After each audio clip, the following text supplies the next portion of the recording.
Le jeudi, nous célébrons les mystères lumineux. Nous prierons de façon particulière pour notre pays, pour que les pouvoirs publics se ressaisissent et pour ceux qui sont mis en prison injustement à travers ce qui se passe maintenant en France. Nous pouvons prier plus largement pour ceux qui souffrent pour la vérité, pour la justice et aussi pour le non-chrétien partout à travers le monde. Nous découvrons ainsi qu'il y a une grande unité des attaques de l'adversaire contre tout ce qui touche au Christ, à l'homme, à la vie, à l'amour, et en même temps une communion plus forte encore, car en tout et partout, le Seigneur Jésus a voulu tellement s'identifier à tous. J'étais malade, j'étais en prison, vous m'avez visité, j'étais nu et vous m'avez habillé, j'avais soif, vous m'avez désaltéré. Et encore pour les persécutions des chrétiens, Saoul, Saoul, pourquoi me persécutes-tu? Le premier mystère lumineux est le baptême de Jésus dans le Jourdain. C'est précisément dans ce sacrement fondamental, fontal de source que nous faisons depuis notre baptême comme une seule personne mystique avec le Seigneur Jésus. Tout ce que nous vivons, il le vit, on vient de l'évoquer, mais aussi et surtout tout ce qu'il vit, nous le vivons, et nous voici enfants de Dieu dans le Fils bien-aimé. Deuxième mystère lumineux, nous célébrons les noces de Cana.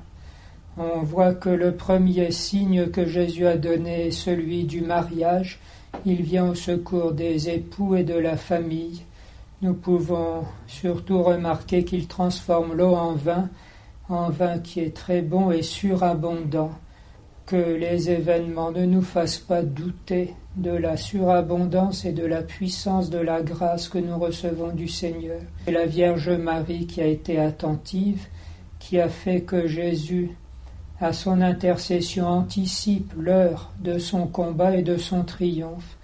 Et c'est encore maintenant vers elle qu'il nous faut regarder, sûr que, une fois encore, et plus que jamais, et de plus en plus, elle montrera sa victoire sur l'adversaire, dont elle écrase la tête depuis les origines et jusqu'à la fin. Le troisième mystère lumineux, nous célébrons l'annonce du royaume et l'appel à la conversion.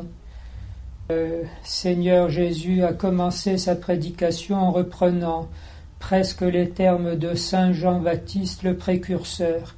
Il disait « Convertissez-vous et croyez à l'Évangile, le royaume de Dieu est proche ». Et un peu plus loin, il annonce « Le royaume est au-dedans de vous, au milieu de vous ». Eh bien, on ne peut accéder à ce royaume de Dieu sans une conversion profonde. Les derniers papes ont rappelé, derrière la profession de foi, ou plutôt avant elle, il y a la renonciation à Satan, au monde, au péché, à ce qui conduit au péché, alors que on pense que le Seigneur vient comme un plus pour faire que tout se passe bien dans ces fausses spiritualités. On sait que pour se tourner vers le monde de Dieu, il faut résolument se détourner du prince de ce monde.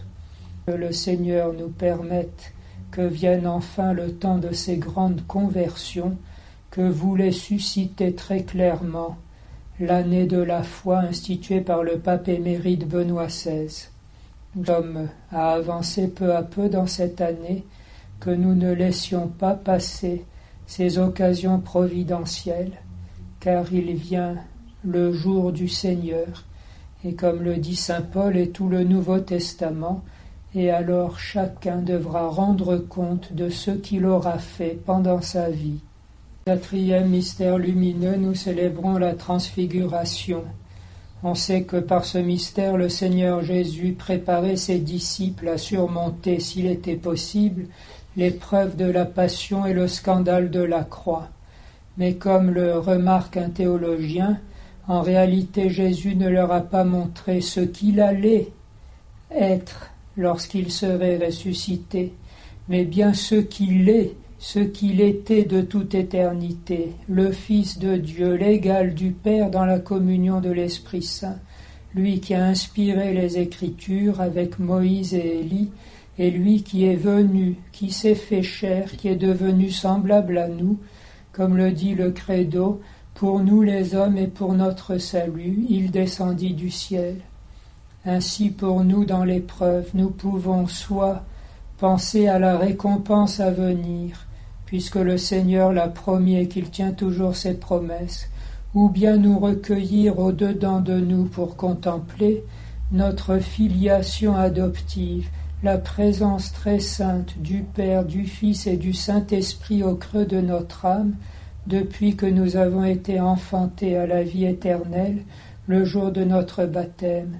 Et alors, comme Jésus, nous sommes capables de tout traverser, parce qu'en réalité nous sommes déjà, nous sommes toujours, nous sommes encore dans le sein du Père.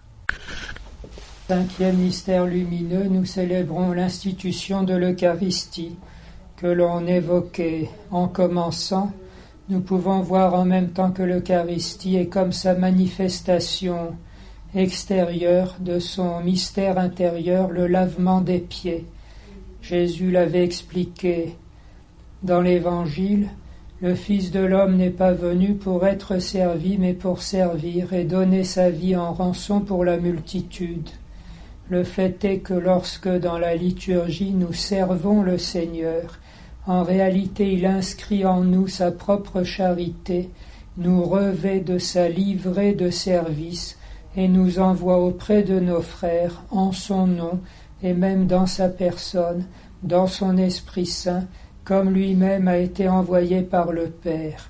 Lui qui nous dit dans l'Évangile selon saint Jean, « J'ai pour moi une nourriture que vous ne connaissez pas, ma nourriture, c'est de faire la volonté de mon Père. » Voilà dans quelle intimité, dans quel mystère Jésus nous attire dans l'Eucharistie.